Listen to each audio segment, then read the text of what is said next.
Okay, today we're going to unbox this Mech Pro arc welder. Basically the cheapest one I could find. I'm going to teach myself how to weld. We're going to go ahead and find out what's inside.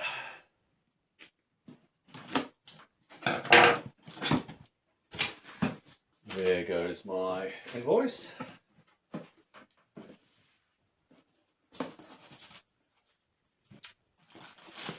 Alrighty, that's still attached to something.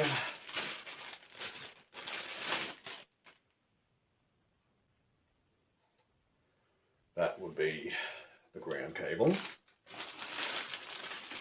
Looking good.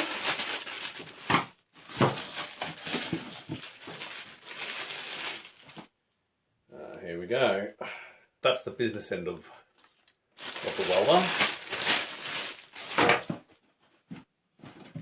All right.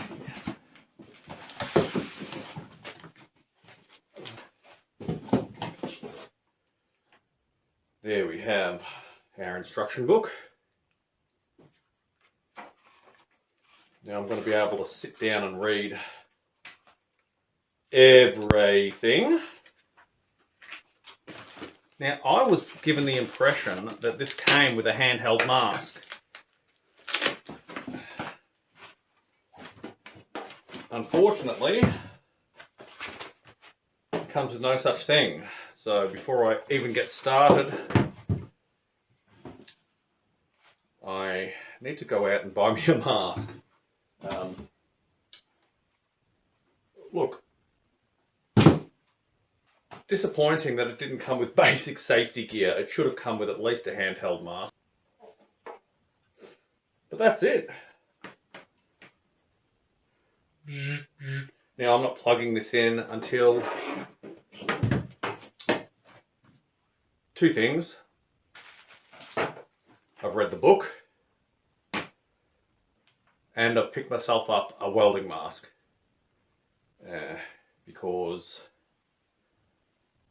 I might not know much, but I know that you need at least that before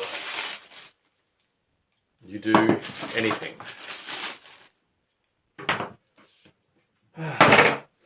So fingers crossed, this little bad boy will do everything I need it to. And yeah, once I've taught myself the basics, I'll do a video on what I've done and how I've went. I've been looking forward to getting one of these for a while and teaching myself how to weld, because there's a lot of fabrication work that I want to be able to do, a lot of projects that I can't do because of this one obvious drawback.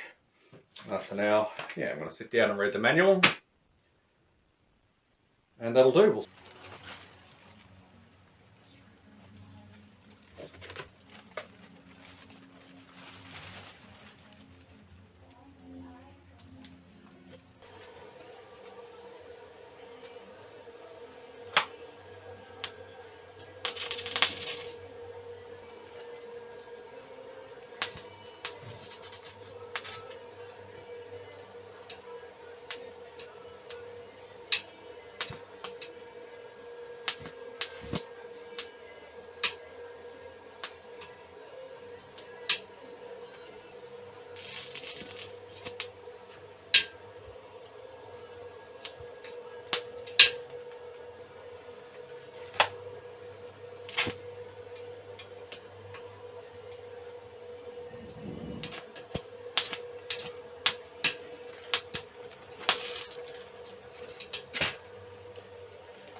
So this is why I kept old bed rails.